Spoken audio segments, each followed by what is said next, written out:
early morning of August 6, 1945, three B-29 Superfortresses of the 393rd Bombardment Squadron, 509th Composite Group, lifted off the small Pacific Island of Tinian. One of these B-29s was piloted by Colonel Paul Tibbets Jr. and had modified bomb doors to carry just one bomb. Tibbets and his crew would be tense for the next 6 hours on their mission to the Japanese city of Hiroshima. Blissfully unaware, the people of Hiroshima started their first day of the school week. As usual, the schoolyard was bustling with life as students gathered for the beginning of their classes. Despite the country struggling with the atrocities of war, none of these people felt directly threatened. Unlike Tokyo, Hiroshima had not yet suffered devastating bombing campaigns, and most people had not experienced the full horrors of the war. However, in an instant and a flash of light, the world changed forever. This is the story of the atomic bomb, a weapon that in just one day killed thousands, but also, paradoxically, saved the lives of many more.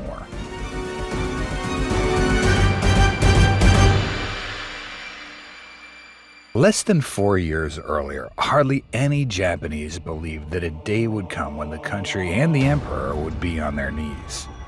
In late 1941, the Imperial Navy delivered a surprising blow to American domination of the Pacific Ocean by destroying most of their fleet at the Pearl Harbor base in Hawaii. The strike, however devastating it was not a decisive one. The United States struck back the Battle of Midway in 1942 and took over the initiative in the Pacific theater of war. Exploiting the ingenious island-hopping campaign, the U.S. pushed back Japanese forces from the Pacific Islands. Hopping from Tarawa to Peleliu, Iwo Jima, and Okinawa, Americans were coming closer to the Japanese mainland, but at the terrible cost of lives, both American and Japanese. At Okinawa alone, an island of 466 square miles, U.S. forces suffered over 12,000 deaths and 3 times as many wounded. The civilian casualties on the island were even more staggering, measuring in tens of thousands. The worst thing was the Americans were yet to invade the Japanese mainland. Operation Downfall was estimated to result in millions of casualties, with up to 800,000 American soldiers killed. The Japanese were prepared to fight to the death. It was a grim perspective for both sides in the war. However, Americans had an ace up their sleeve, which they believed could save them from the misery of invading Japan. The story of building the atomic bomb dates back to the late 19th century when scientists began researching the structure of the atom, discovering it consists of electrons, protons, and neutrons. Interest grew when it was revealed that nuclear disintegration could release great energy. German scientists Otto Hahn and Fritz Strassmann proved this with their uranium experiments, attracting the Nazi regime's attention, which saw the potential to dominate Europe and the world. Fearing this scenario, Albert Einstein wrote to President Franklin Roosevelt, warning of Nazi Germany's potential to develop nuclear weapons. This led to the Manhattan Project, a massive secret effort to build the atomic bomb. Influenced by discoveries from German scientists who fled Nazi rule and continued their work in Great Britain, the project gained momentum despite financial constraints, leading the British to propose collaboration with the Americans. Colonel Leslie Richard Groves, known for his strict discipline and organizational skills, led the Manhattan Project. Robert Oppenheimer, a renowned scientist and professor at the University of Berkeley, was appointed as the scientific director. In 1942, Oppenheimer and Groves selected Los Alamos, New Mexico, as the bomb's laboratory site, gathering some of the finest physicists and chemists from around the world to create the first atomic bomb. On July 16, 1945, the first atomic bomb test, named Trinity, took place in the New Mexican desert. The plutonium bomb was tested at 5:29 a.m., resulting in a powerful and bright explosion, with a flash seen as far away as Santa Fe, 400 kilometers from the test site. A mushroom cloud rose 12 kilometers into the sky, and the immediate area was destroyed, with all signs of life wiped out within a 3-kilometer radius. Observers 16 kilometers away were knocked down by the shockwave. The scientists and military personnel had mixed reactions. Some were jubilant, while others were deeply moved by the power they had unleashed. Robert Oppenheimer famously quoted the Bhagavad Gita saying, "I am become death, the destroyer of worlds." General Groves communicated the test success to Washington using a prearranged code, reporting it was successful beyond imagination. The Americans had built the bomb. The entire project was kept so secret that not even Vice President Harry Truman knew anything about it. However, when on April 12, 1945, he became President of the United States after the sudden death of Franklin D. Roosevelt, he got familiarized with it. He was briefed on the bomb's potential to destroy entire cities, as well as about the timeline for the bomb's readiness.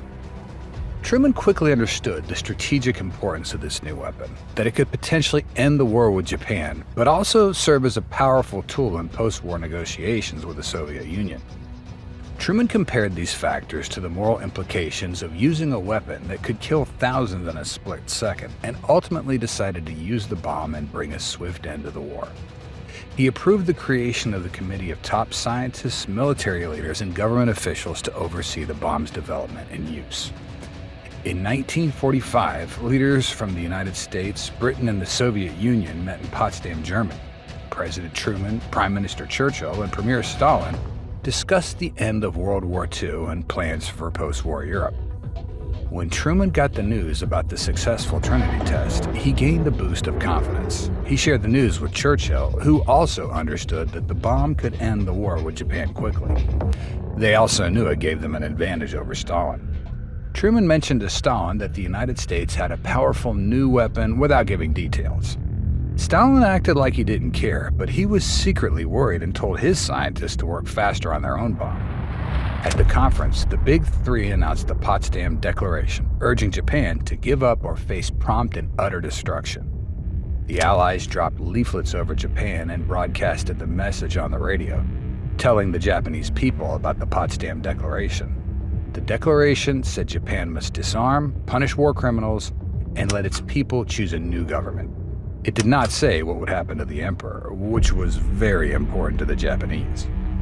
The Japanese government had a hard time deciding how to respond. Its leaders were split. Some thought they could still negotiate through the Soviet Union, hoping Stalin would help get them better terms, but Stalin had already decided to join the war against Japan. The Japanese military leaders did not want to surrender. They believed in fighting to the end. War Minister Anami and other hardliners thought surrendering would be dishonorable. They feared the Allies would punish the emperor and destroy Japan's soul. On July 28, Prime Minister Suzuki officially said Japan would ignore the declaration and fight on. The statement was reported worldwide as Japan's rejection of Allied demands. The newspapers said Japan would not surrender, and the Allies took this as a final answer. President Truman and his advisors felt they had no choice but to use the atomic bomb to force Japan to surrender. Even before the Trinity test and the Potsdam Conference, a special target committee was formed to discuss optimal targets for deploying atomic bombs in Japan. The criteria for target selection were clear. The targets should have sentimental value to the Japanese, possess military significance, be mostly intact, and be large enough for the bomb's magnitude. Hiroshima emerged as a prime candidate due to its status as the largest untouched target and its exclusion from previous incendiary attacks. It was also surrounded by hills that were likely to produce a focusing effect which would considerably increase the blast damage.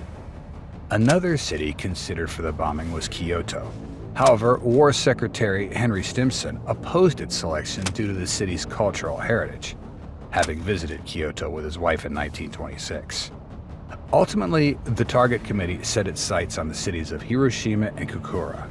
The city of Kokura on Kyushu Island was picked due to its significant military presence. It housed one of Japan's largest arsenals, including military vehicles, heavy naval guns, and reportedly poison gas. The committee decided to strike Japan without prior warning. While some members suggested a non-combat demonstration, the majority believed this would be utterly ineffective and unimpressive. The aim was to ensure the psychological impact was spectacular, which was why the plane carrying the bomb was instructed to aim for the city center to maximize the impact of the destruction. In the end, a decision was made to strike Hiroshima on August 6, 1945, and Kokura on August 11, 1945. On Monday, August 6, 1945, the citizens of Hiroshima awoke expecting an ordinary day. It was a beautiful summer day. Skies over the city were perfectly clear with no clouds in sight. Only a tiny silver spot flashing in the morning sun spotted by citizens here and there. It was so distant in the sky that no one believed it could pose any threat at all. The tiny silver spot was the underbelly of the B-29 bomber named Enola Gay, carrying an atomic bomb nicknamed Little Boy. At 8:15, its pilot pulled a lever and sent uranium-235 gun-type fission bomb directly over the center of Hiroshima. The bomb fell silently for 43 seconds before detonating at 1,900 feet above the ground. A blinding flash of light lit up the sky, followed by an immense explosion that released a destructive force equivalent to 15,000 tons of TNT. The weapon exploded directly above Shima Hospital in the center of Hiroshima, instantly killing all patients, doctors, and nurses. The impact was immediate and catastrophic. The temperature at the center of the explosion reached several million degrees Celsius, causing the air to ignite. A fireball expanded rapidly, engulfing everything in its path. Buildings, trees, and people within a 1-mile radius were instantly vaporized. Those who were further away suffered severe burns as their clothes and skin caught fire from the intense heat. The explosion generated a shockwave that flattened buildings within a 2-mile radius. In seconds, Hiroshima was transformed from a bustling city into a landscape of ruin and ash. Fires that broke out all over the city soon merged into a firestorm, consuming buildings that were left standing. The sky above Hiroshima was filled with thick, black smoke that blocked the sunlight, creating a spooky darkness in the middle of the day. In the days following the bombing, Hiroshima was a scene of unimaginable devastation. Survivors wandered through the ruins, many with severe burns and injuries. Their clothes were burned off, and their skin hung in shreds. They cried out, searching for missing family members and friends amidst the rubble. Many bodies were unrecognizable, charred beyond recognition. The stench of burned flesh filled the air. Radiation sickness began to affect those who initially seemed unharmed. Symptoms like nausea, vomiting, hair loss, and bleeding appeared. Hospitals were overwhelmed with the injured. Doctors and nurses, many themselves injured, struggled to care for the countless patients. The sense of despair was overwhelming. The first ever explosion of the atomic bomb left Hiroshima a city of the dead and dying. On August 7th, the day after the destruction of Hiroshima, American bombers flew over major Japanese cities, dropping millions of leaflets. The message on them was clear. We are in possession of the most destructive explosive ever devised by man.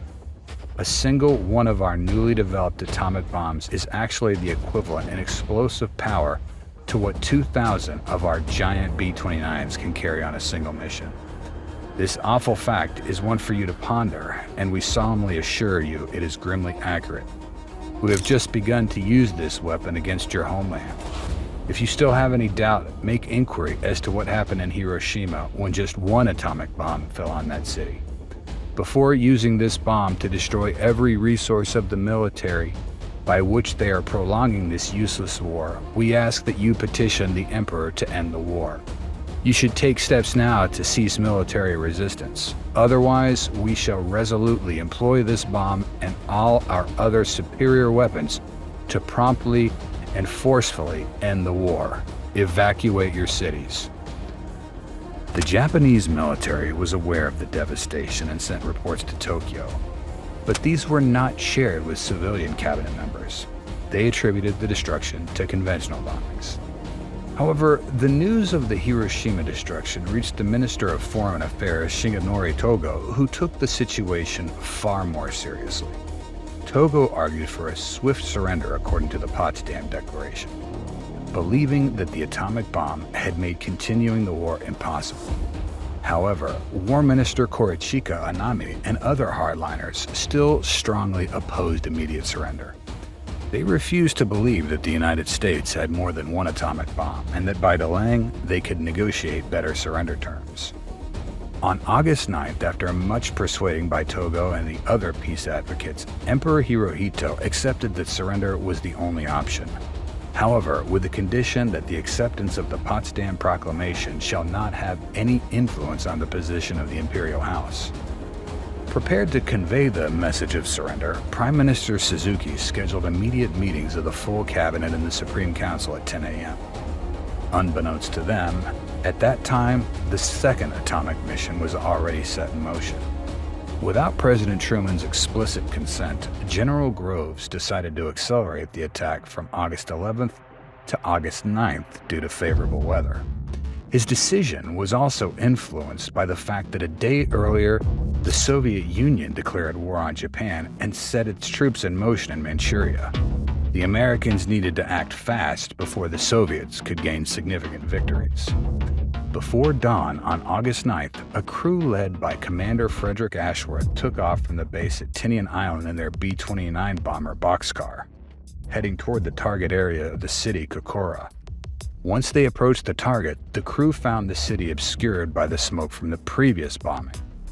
After 3 unsuccessful attempts to target the city, the crew redirected to their secondary target, Nagasaki. At 11:02 a.m., the plutonium-239 implosion-type fission bomb, nicknamed Fat Man, was dropped over Nagasaki. It detonated 1,640 feet above the ground, directly over the Urakami Desert, which housed Japan's largest Christian community. The explosion had a force equivalent to 22,000 tons of TNT. The immediate blast killed over 39,000 people and destroyed hospitals, schools, and homes, including the Urakami Cathedral, where 50 Catholics were waiting for confession. Within a kilometer radius of the blast, no living creatures survived. Shiroyama National Elementary School was destroyed, killing 1,400 of its 1,500 students. The Mitsubishi Steel and Arms Factory was reduced to rubble, though its underground torpedo works survived. The people of Nagasaki were vaguely aware of the Hiroshima bombing. Leaflets and flyers dropped by the U.S. had warned them of the destruction, but many ignored these warnings. The devastating impact of the bomb left survivors in a state of shock. Fires broke out, consuming what little remained standing. Black rain fell, which helped extinguish some fires, but also contributed to spreading the radioactive fallout. President Truman received news of the bombing with a somber reaction. While he publicly justified the use of the atomic bomb as a means to end the war swiftly, he privately grappled with the moral implications of sending 200,000 people to death, a number that doubled in the following 2 to 4 months. Despite the destruction of Hiroshima and Nagasaki, the hardliners were still refusing to surrender. Influenced by his advisors and the dire situation, Emperor Hirohito decided to intervene directly. He convened a meeting and expressed his opinion that Japan should accept the Potsdam Declaration to save its people from further disaster. Following the meeting, the Japanese government prepared to announce their acceptance of the Potsdam Declaration, with the sole condition that the emperor's position be preserved. On August 15th, Hirohito addressed the nation over the radio, marking the first time many Japanese heard their emperor's voice. He explained the decision to surrender, citing the atomic bombings and the Soviet invasion as key reasons. This broadcast marked the end of World War II. In the immediate aftermath of the atomic bombing, American public opinion was largely supportive.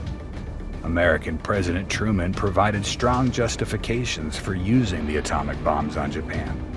He argued that the bombs ended World War II quickly and saved hundreds of thousands, if not millions, of American lives by avoiding a land invasion of Japan. However, despite the initial widespread approval, there was a noticeable moral debate as people were horrified by the mass killing of civilians. American church leaders had mixed reactions. Some saw the bomb as a divine tool given to America to punish the wicked, while others condemned the mass killing of non-combatants. The Federal Council of Churches called the atomic bombings morally indefensible and a grievous sin against both God and the Japanese people. Influential publications like the Christian Century published articles condemning the bombings as war crimes, which resonated with many readers who shared this sentiment. Over time, as more information about the devastation and radiation effects became known, public opinion began to shift. By 1947, the number of Americans who approved of the bomb had significantly decreased. This changing perspective reflected a growing awareness of the bomb's destructive power and the ethical questions surrounding its use. The scientists who developed the bomb experienced deep moral reflections after the war. Many felt guilt and regret for creating such a destructive weapon. Oppenheimer, in particular, expressed concerns about the future use of nuclear weapons. He warned that if these weapons were added to the arsenals of warring nations, they could lead to global destruction. He called for international control of nuclear weapons to prevent future conflicts. Despite all moral concerns, President Truman said he never regretted his decision, stating multiple times that he would do it again if faced with the same situation. By dropping bombs on Hiroshima and Nagasaki, he put an end to the war that took millions of lives across the globe. However, what he maybe didn't realize at the time was that he opened the door to the nuclear age in which countries developed a completely new approach to warfare and diplomacy. In years after the war, realizing the new age had arrived, the Americans focused on building a strong nuclear arsenal to maintain their global power.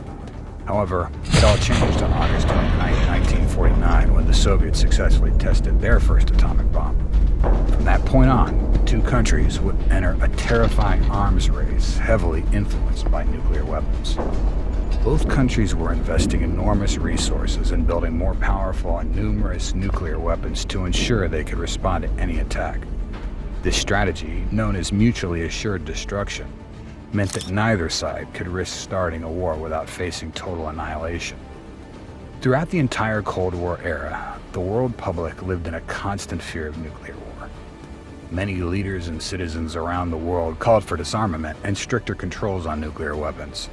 Despite these efforts, nuclear weapons remained a central part of military strategy and international relations. The legacy of their use in World War II continued to shape the policies and fears of nations in the nuclear age. Thank you for watching this episode. Let us know in the comments what you think of the decision to drop the bomb versus invade Japan. Stay tuned for more by subscribing, and don't forget to hit the bell icon.